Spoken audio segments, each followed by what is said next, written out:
Tuloy na po natin yung ating pinag-aaralan about Jesus' teachings about Pharisees and false teachers, no? At nabanggit ko nga po sa inyo kanina na ang ating Panginoon Jesucristo ay very loud in His public condemnation sa kanyang pagtutulig sa harap-harapan, publicly, sa mga tinatawag na false teachers, no?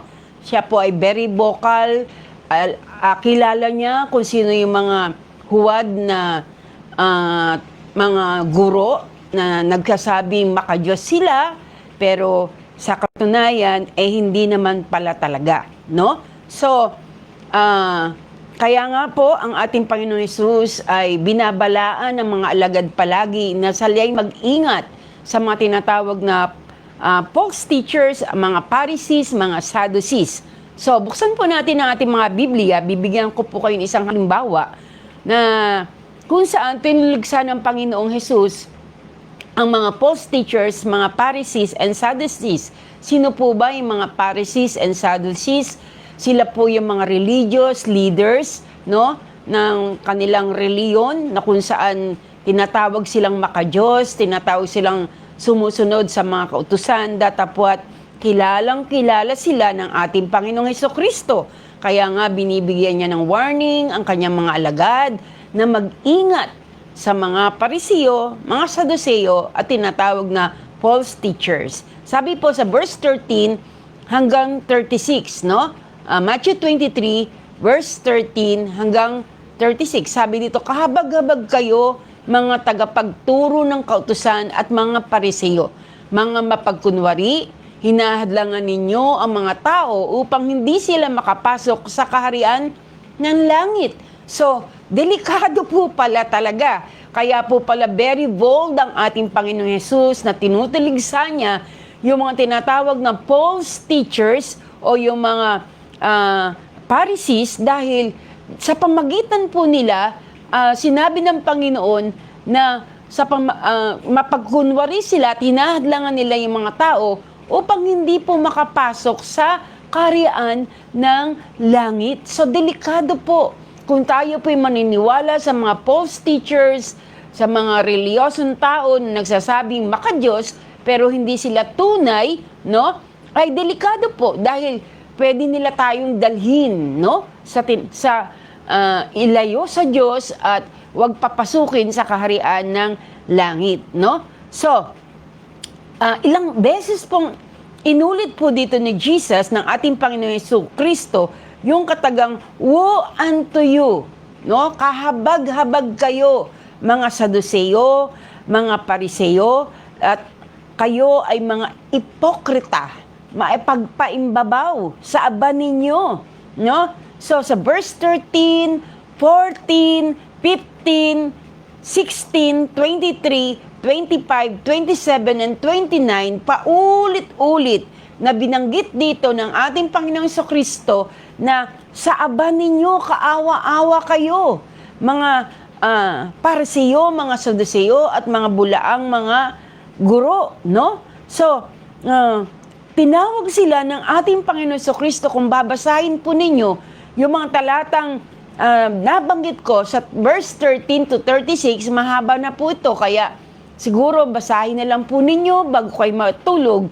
Pero sinasabi po dito ng ating Panginoon Hesus na paulit-ulit na tinawag silang aba, kahabag-habag, kaawa-awa, at tinawag din silang blind guides and fools. Kayo ay mga bulag na taga-akay, no?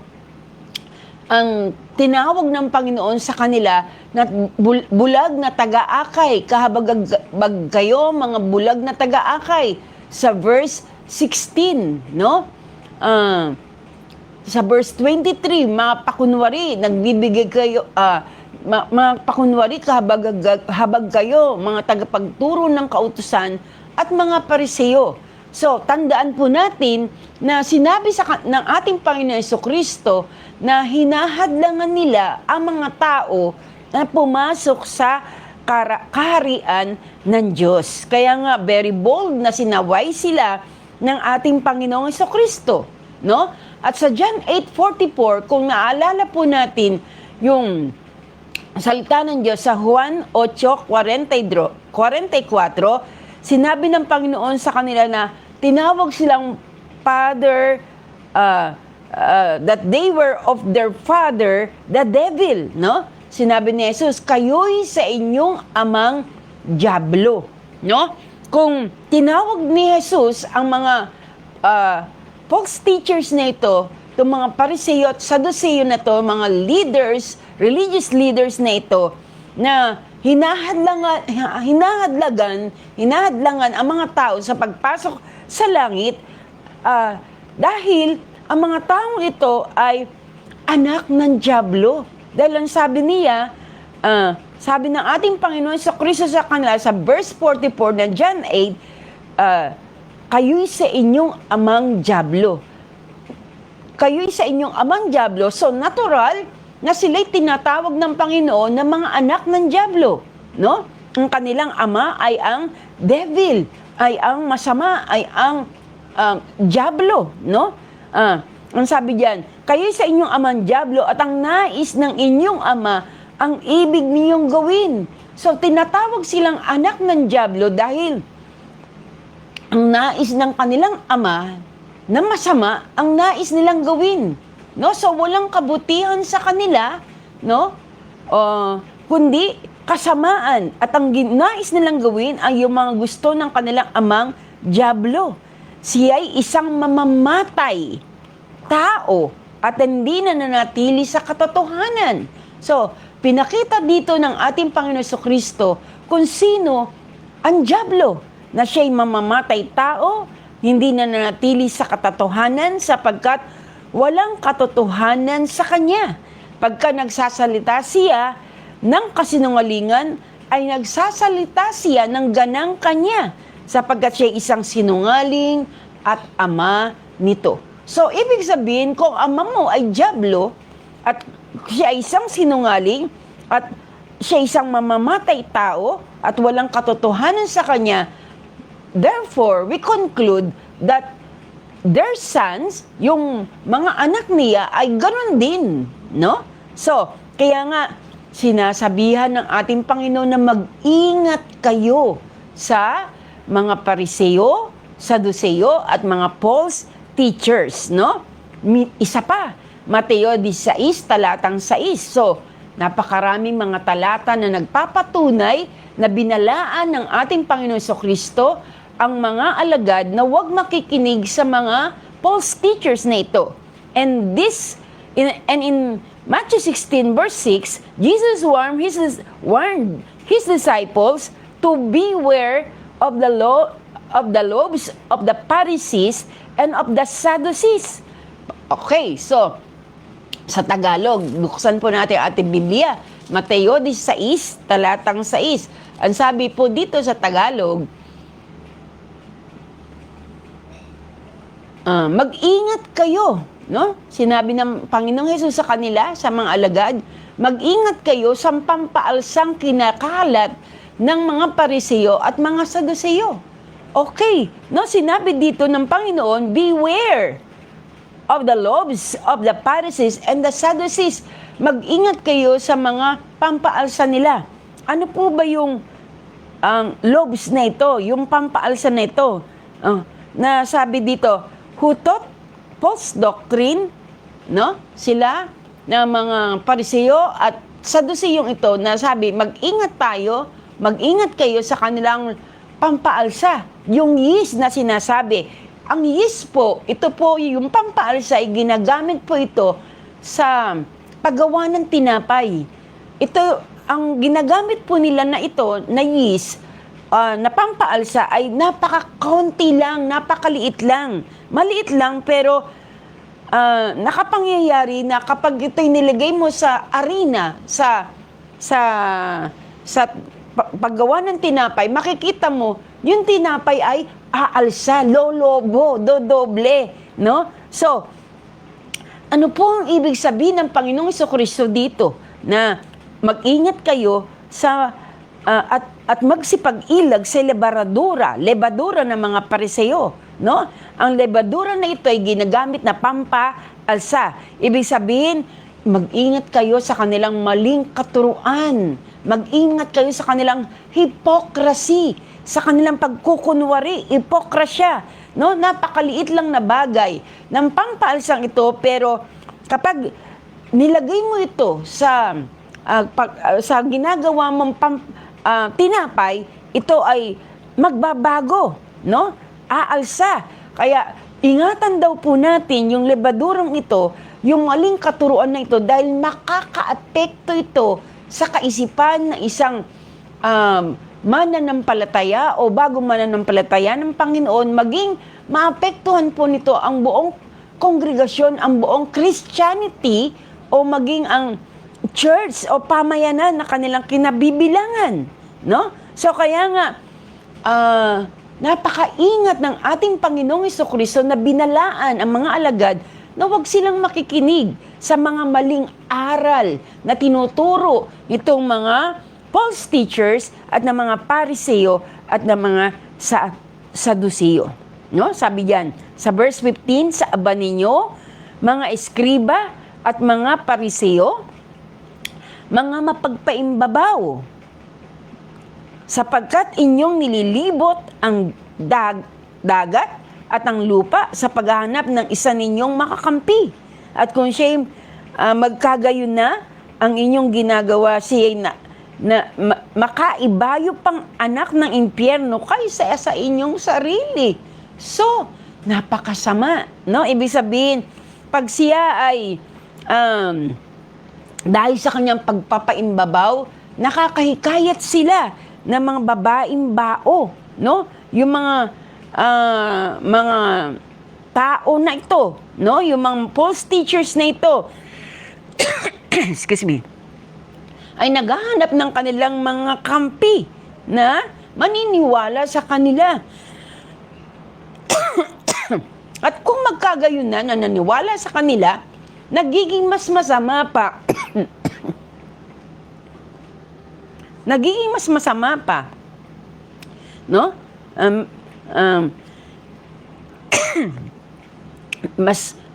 Nagiging mas masama pa kaysa sa kanila, yung mga taong ito na kanilang binahagi na ng mga maling doktrina.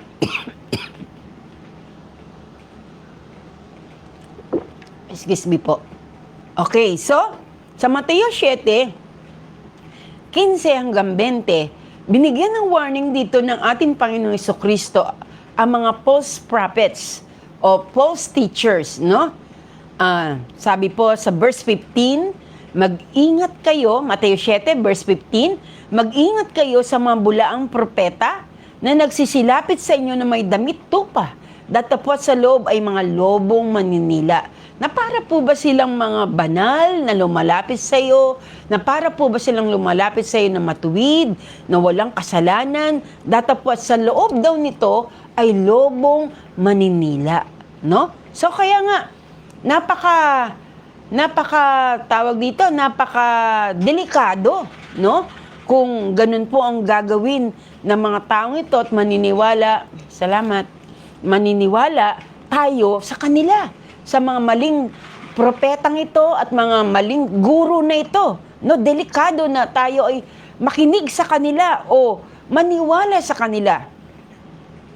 No, sa verse 16, sa kanilang mga bunga ay inyong makikilala sila. Nakapuputi talaga ng mga ubas sa mga tinikan o ng mga igos sa dawagan. Gayun din naman ang bawat mabubuting punong kahoy nagbubunga ng mabuti. Datapwat ang masamang punong kahoy nagbubunga ng masama. No? Ibig sabihin ng ating Panginoon, makikilala natin sila sa kanilang mga bunga. No? Marahil, napaka-linis nila, napaka-matuwid nila, kung titingnan natin, no? Malinis na malinis, parang nakaputi pa sila, no? Pero ang sabi sa loob naman ay lobong maninila, no? Kaya ibig sabihin, mapandaya, hipokrita, mapagkunwari sila, no? Ang sabi diyan, sa pamamagitan naman ng kanilang mabubuting punong kahoy, nagbubunga ng mabuti. Gayun din naman ang bawat mabuting punong kahoy ay nagbubunga ng mabuti. Datapwat ang masamang punong kahoy, nagbubunga ng masama. So, we can know them. Malalaman natin kung sino sila sa pamagitan ng kanilang mga bunga. Dahil ang bunga ay hindi maitatago. Tama po ba? Gaya ng isang punong ng mangga, kung ito ay nagbubunga ng napakaganda, hindi matatago ang bunga nito. Makikita mo hitik na hitik at napakaganda ng bunga. Kaya nga, ginagawa ng iba, binabato yung mga magagandang bunga. Pero makikita naman natin yung mga bubot, yung mga pangit ang bunga, madali natin ma-distinguish ang mabuting bunga sa masamang bunga. Gayon din po ang mga maling mga tagapagturo o mga maling propeta. Kahit sila nagkukunwari, kahit sila mukhang malinis, kahit perpekto sa labas, pero ang loob pala nun ay napakadungis, napakadumi. Pero sabi, sa magitan ng kanilang mga bunga, ay makikilala natin sila. Lalabas at lalabas ang kanilang dumi. Lalabas at lalabas ang kanilang baho. Na nagmumula yun sa kanilang kaloob-looban, na ang kanilang puso ay napakasama, na ang kanilang isip ay napakasama, no? So, sabi diyan, hindi maaaring ang mabuting punong kahoy ay magbunga ng masama. Hindi pwede ang mabuting punong kahoy ay magbuti ng masama. At ang masamang punong kahoy ay hindi pwedeng magbunga ng mabuti. Talagang sa pamagitan ng bunga, makikilala nyo po sila. May kilala po ba kayong mga tao o mga sinasabing leader ng simbahan, mga false teachers, false prophets na akala mo ay matuwid pero meron palang silang tinatagong masama sa kanilang puso, sa kanilang isipan na mapapansin natin at makikilala natin sa kanilang mga bunga, no? So, sabi sa verse 19, bawat punong kahoy na hindi nagbubunga ng mabuti ay pinuputol at inahagis sa apoy. Kaya nga, kung isang false teachers ay mananatiling mali ang kanilang tinuturo sa kanilang mga tupa, no? Hindi sila pwedeng magbunga ng mabuti. Walang bungang mabuting ang lilitaw sa kanila. At pag sinabing hindi sila nagbubunga ng mabuti, ay pwedeng ihagis sa apoy, no? Dahil hindi nagbubunga mabuti, pinuputol yan at inihagis sa apoy. Maybe ay hindi pa pinuputol dahil kinahabagan pa sila ng Diyos o binibigyan sila ng Diyos ng tsansa na magsisi at magbago.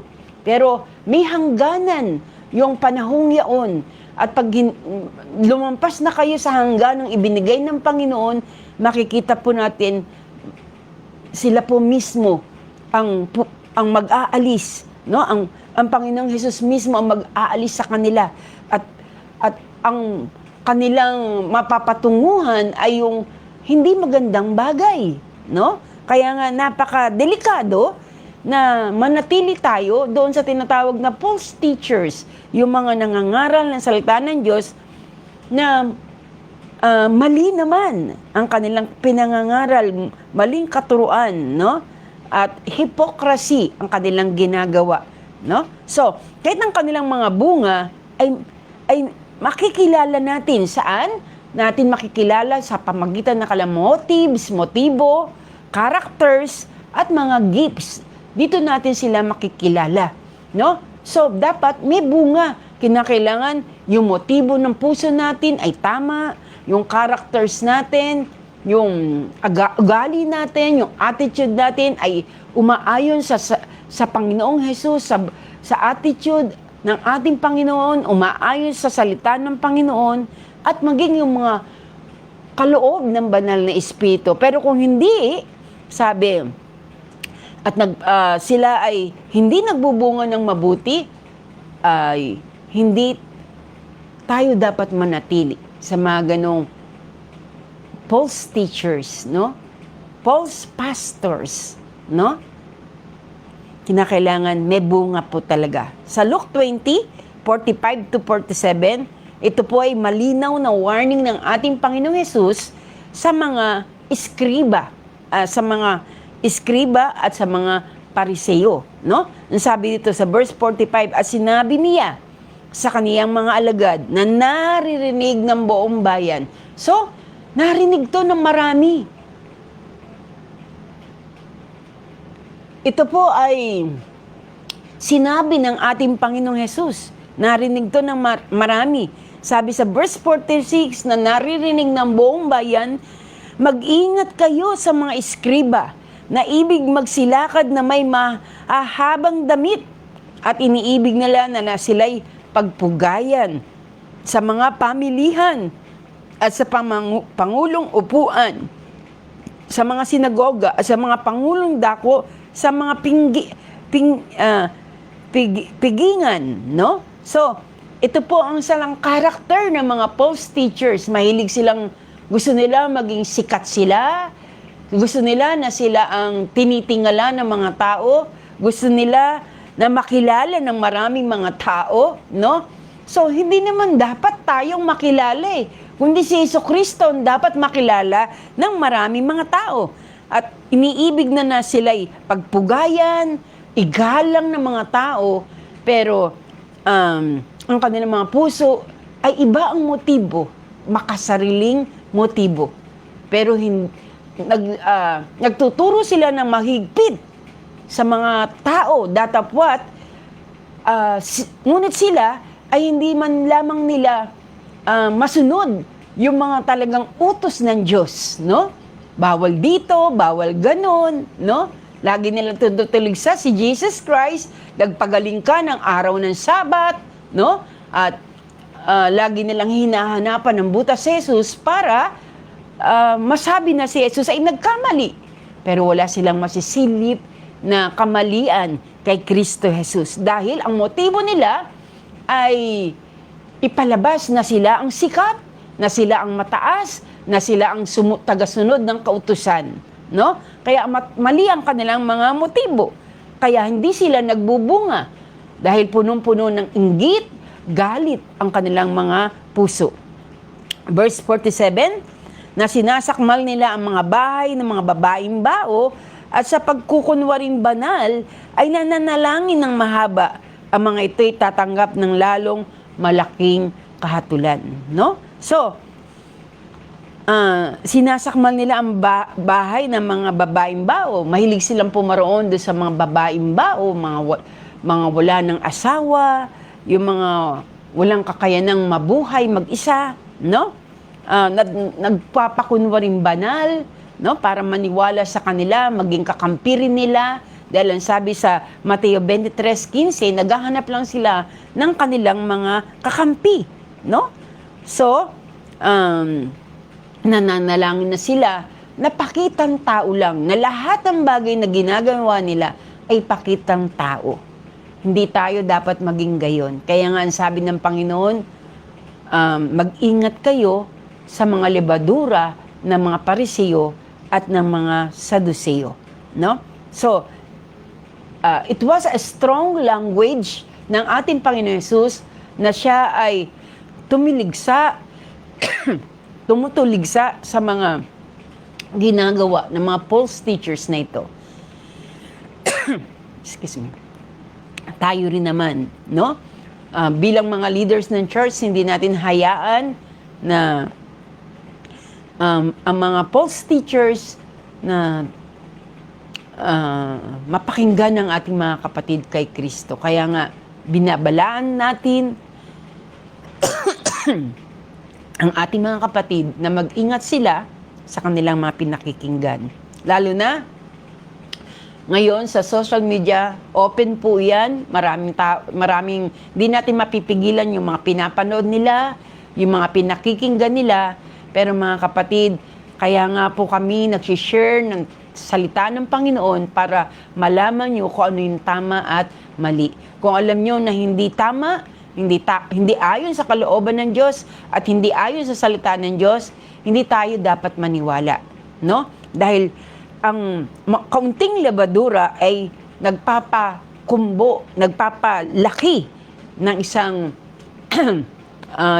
ng isang arena na ginagawang tinapay. Mag-ingat tayo sa maling turo, Mag-ingat tayo sa mga hypocrisy na mga nagsasabing sila'y makadiyos at sila'y matuwid sa harapan ng Panginoon. Makikilala natin, kahit hindi magsalita, makikilala natin ang mga taong ito kung sila'y tunay na lingkod at tagasunod nga ng ating Panginoong Hesukristo. At kung hindi, mapatunayan natin na hindi tayo dapat maniwala sa kanila. Ni huwag tayong makinig sa kanilang mga turo at mga aral dahil pwede itong makaapekto sa ating kalagayang espiritual. No? Magpatuloy tayo na sumunod sa Panginoon, mag-aral ng Kanyang salita, magbasa ng Kanyang salita dahil kung marunong tayo sa salita ng Diyos, alam natin ang salita ng Diyos, hindi tayo basta-basta madadaya ng sino mang false teachers, false pastors, false prophets. No? So, madali nating intindihan at makita kung sino ang tunay na lingkod ng ating Panginoon. No? Ang sabi, sa bunga, makikilala natin sila. Amen? Okay, so, mula ngayon, mag-ingat po tayo sa ating napapakinggan, sa ating mga pinapalo, binabasang aklat, no? At pinakamainam, Biblia po ang basahin natin. Kung may binabasa man kayong aklat, nakita nyo na hindi ito makakatulong sa inyong kalagayan spiritual at naguguluhan kayo sa inyong mga puso, sa inyong mga espiritu, huwag nyo na pong ituloy. Pwede nyo pong tanong sa akin kung okay po yun, no? Nabasahin para mag-guide po namin kayo para maingatan po ang inyong pananampalataya sa ating Panginoong Hesukristo. Yun lang po. Pagpalain po tayo ng Panginoon at manalangin po tayo. Kung may tanong po kayo at meron kayong gustong itanong sa akin, pwede nyo po ako i-PM o kausapin pag linggo after ng service. Yun lang po, manalangin po tayo. Hallelujah. Amang banal, marami pong salamat sa iyo. Napakabuti mo sa amin. Sa oras na ito, hiniling namin sa pangalan ni Kristo Jesus. Una sa lahat, nagpapasalamat kami sa iyong mga katuruan. Iniingatan mo kami para kung iniingatan mo kami, Ama, kung sa mga maling aral, sa mga maling doktrina, sa mga false teachers, false prophets, false pastors. Salamat po, Panginoon, dahil pinaalam na niyo sa amin na dapat hindi lang po ang mga alagad ng unang panahon, kundi maging kami man. Higit sa lahat, dahil nasa huling araw na kami, marami talagang lilitaw ng mga bulaang propeta, bulaang mga ngaral ng iyong salita. Tulungan mo na maging maingat kami. Salamat po na pag-aralan namin ang gitong mensahe at binalaan mo kami, Panginoon, sa pamagitan ng iyong mga salita. Ingatan mo po ang buhay namin, ang aming mga kapatid kay Kristo, sa kanilang mga napapakinggan, sa kanilang mga pinapalo, sa Facebook, sa YouTube, Panginoon. Ingatan nilang kanilang sarili sa pakikinig ng kung sinong-sinong mga ngaral na hindi naman talaga nila kilala. Panginoon, tulungan mo po na magkaroon kami ng discernment, Panginoon, at ang iyong banal na Espiritu ang patuloy na magturo sa amin at mag-ingat at magligtas sa amin sa panganib at kapahamakan mula sa mga maling doktrina at maling mga ngaral ng iyong salita. Dalangin po namin, Panginoon, ingatan mo po kami, ang mga kapatid, pati po ang buong iglesia. Ingatan mo po ang bawat isa sa amin, tulungan mo kaming lumakad na maayos, matuwid, na nakalulugod sa iyo. Tulungan mo rin kaming palagi ang magbasa ng iyong salita, makinig ng iyong salita, dahil sa pamagitan nito, kami ligtas sa anumang masamang plano ng aming kaaway na dyablo. Salamat po dahil narito sa amin ang iyong mga salita. Maraming salamat dahil meron kaming Biblia at hindi lang isa kundi ilang ang Biblia namin na patuloy po namin nababasa. Salamat po dahil sa bansa namin, malaya po kami nakapagbabasa ng iyong salita, nakakapag-aral ng iyong salita. Salamat po, Panginoon. At dalangin po namin na tulungan mo kami na maintindihan mabuti at maunawaan ang iyong mga salita, Panginoon. Pagpalain mo ang lahat ng nakinig. Tulungan mo ang aming mga tagapakinig na may mga problema sakit at karamdaman, may mga bigatin sa buhay, damayan mo po sila, Panginoon. Sa mga oras nito, yakapin mo sila, pagkaloob mo sa kanila ang kagalingan na nagmumula po sa iyo. Ikaw po ang tumulong sa lahat ng mga kapatid namin nagsisikap, Panginoon, na sumunod sa iyo at magpatuloy na maglingkod sa iyo, Panginoon. Bawat isa sa amin ay pakaingatan mo, iligtas mo kami sa mga maling katuruan, sa mga panganib at sa mga hypocrite na mga tao, Panginoon, lalong-lalo na yung mga false teachers at saka mga false prophets, Panginoon. Ingatan mo po kami at patuloy na pagkalingain mo po kami, Panginoon. Lahat po kami ng mga kapatid namin sa pananampalataya, huwag mo po kami pababayaan. Pati po yung mga nakikinig po sa amin ngayon, pagpalain mo basbasan, tulungan mo po ang bawat isa ay lumago sa kalagayang spiritual at manatili, Panginoon, na sumusunod sa iyong katuruan, Panginoon. Salamat po sa iyong mga salita. Pagpalain mo ang mga nasa banig ng karamdaman, kayo po magbigay ng kagalingan sa mga mahal namin sa buhay na may karamdaman sakit, kayo rin po magbigay ng kagalingan, Panginoon. At himala, dakilang Diyos. Yung mga kapatid po namin na patuloy na humihingi ng awa sa iyo sa kagalingan ng kanilang mga sakit at karamdaman, abutin mo po sila. Ang aming mga kapatid na may mga sakit na malala, cancer, Lord, we are praying for them. Give them miracle, Panginoon, healing na nagmumula sa iyo. Sister Jennifer, Sister Malu, Sister Laila, Pastor Rolly, si Sister Lisa, Lord, at patuloy na kayo po mag-ingat at magbantay sa kanila at magbigay ng malaking pananampalataya. Sila rin po, Panginoon, na ang kalalabas lang ng ospital, Sister Antoinette, yung mother po ni Sister Janet, Panginoon, salamat po sa tulong mo sa kanila at napagtagumpayan po nila yung mga sakit at karamdaman at dalangin po namin, bigyan mo sila ng kalakasan ng katawan at patuloy na ingatan mo po, Panginoon. Pagpalain mo ang buhay ng bawat isa sa amin, pati ang aming mga mahal sa buhay. Huwag mo po kaming pababayaan. Ngayong tag-ulan, Panginoon, ingatan mo po ang mga nasa biyahe, makarating po ng maluwalhati at ligtas sa kanilang tahanan. Salamat po sa iyong mga salita at dalangin po namin na magpatuloy po kami mag-aral ng iyong salita, makinig na iyong mga salita at makadalo sa iyong mga gawain, Panginoon. Lord, binabalik po namin sa iyo pinakamataas na papuri, pagdakila at pagluwalhati sa tanging pangalan ni Kristo Jesus. Ito po ang aming panalangin. Amen. Amen. Amen po. God bless po. Pagpalain po tayo ng ating Panginoon.